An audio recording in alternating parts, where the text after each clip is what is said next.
Top 3 ways to generate leads for your business. The first, I'm sure you knew it was coming, Google Ads. The reason I love Google Ads is because they're super high intent. People are actually searching for what it is that you're offering, which means that when leads come in, they're super qualified. The drawback is, depending on the space that you're in, Google Ads can be very expensive. Second is social advertising. Social advertising is an incredible lead generator. Whether you're using Facebook or Instagram or TikTok, you're able to target the type of person you want to reach and drive them to a website. Because these people aren't actually searching for you, even though they may be the right type of buyer for your services, the leads are going to be less qualified. And the last one, number 3, is cold email. The key is the quality of the cold email. Instead of blanketing an email list and sending out generic messages that absolutely do not work, you want to make them as personal as possible. Okay, so 3 definite lead generation tactics here. Google Ads, the trick with Google Ads, he's saying, it's good because it's buyer intent, but that really depends on what keywords you are using. As an example, my wife worked in this industry years ago, selling tee times for golf courses.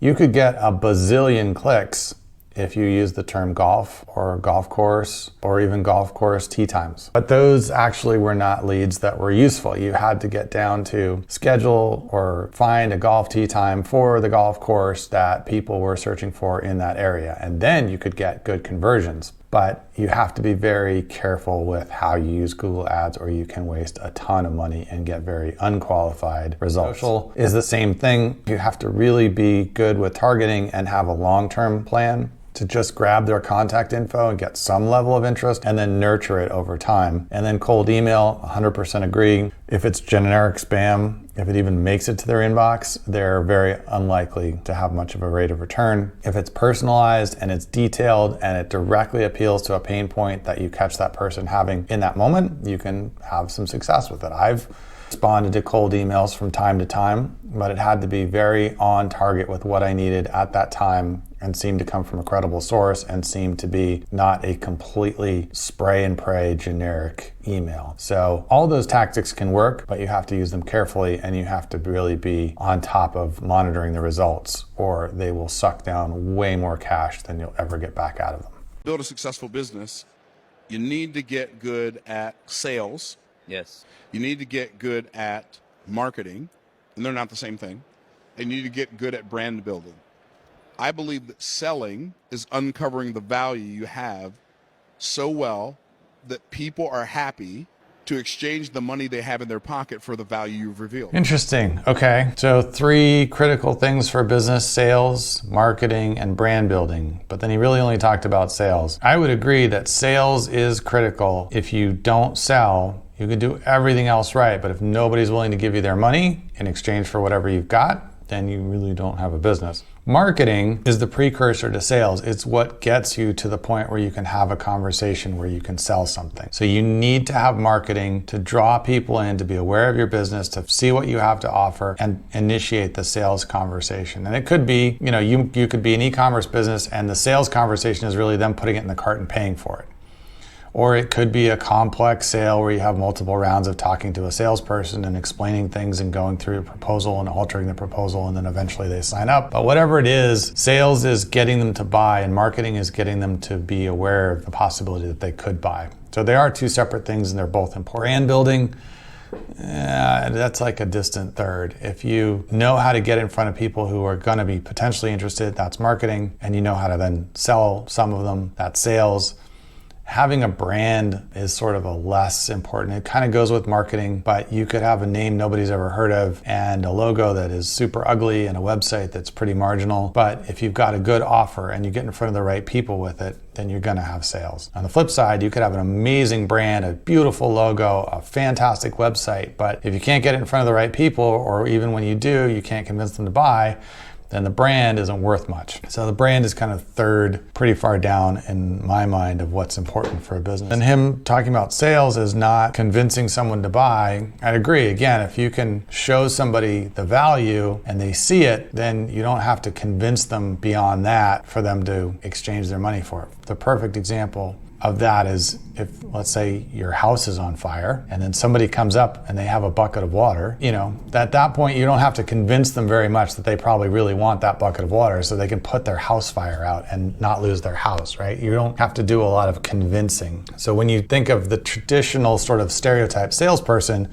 it's like a used car salesman, they're really trying to talk you into something and hard sell you on buying it. That's probably because it's not a good deal. Probably because a lot of the value they're trying to convey isn't really there and you're going to regret the purchase. If you're going to regret the purchase and the value's not there, that's when that hard sell kind of comes into play because they have to overcome your reasonable objections. If on the opposite side, you can just show them a lot of value and then they can decide for themselves, you don't have to sell them at all. You're just showing them what they can get. And if that's something they want, they're going to buy it. So I agree with his points. I think brand building is the least of what the business needs, but for sure sales and for sure marketing.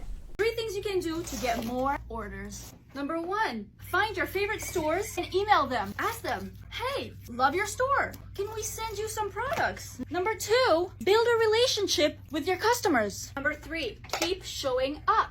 And last but not least, be patient. Okay, I don't really understand the first one. Find your favorite stores and send them sample products. Is that because you're hoping they might then sell your products at their store? But what if their store has nothing to do with your products? What does it being your favorite store have to do with anything? I wouldn't start sending sample products to somebody unless they expressed interest in carrying them, and that was even how they did things. Not really sure I agree with the first advice. The second advice seemed like sort of the same as the first advice, reaching out. Third piece of advice, just show up. Well, it seems to me like that goes without saying, right? If you're not working on your business, then why would you expect it to grow? You have to go and work on it every day, all the time. If you're not doing it, somebody needs to be doing it. So if you're big enough to where you have staff and employees and help, they can help you grow your business, but somebody's got to be doing it. So that seems like it goes without saying. And then the fourth part, be patient. Well, yes, be patient if you have a plan that you're executing and it's working and it's just taking time to continue to scale up. But don't be patient if you don't even know what you're doing is working or what you're doing isn't working. Don't keep doing what isn't working and just expect that somehow time will fix the problem. It won't.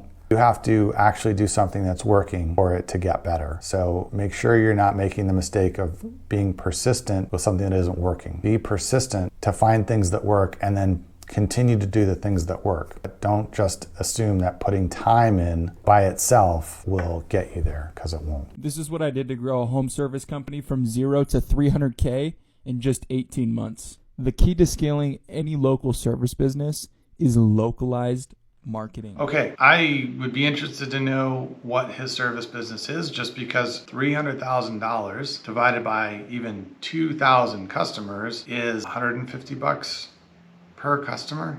So I don't know what service they're selling, but that seems like a pretty low cost service that they're doing. Maybe it's car detailing or something like that. I don't know what the service is, but regardless of that, I think he is correct. Most local businesses do a very poor job of marketing. They rely on the people they've already worked with, the people who happen to see their location when they're driving around, or word of mouth, but they don't spend any effort on outreach via local ads, flyers, mailers, all that kind of stuff. They might do one of those things every now and then, or one thing and not any of the other things, but they get very lazy and complacent and they don't spend much money on marketing. I see it all the time. So if your goal is to build your business and you've got nothing but time because you don't have any customers yet, what you should be doing is all the marketing. Have a website, do online ads, do social ads, do mailers, do flyers, do door to door, put signs on your vehicle and drive around, put yard signs out, do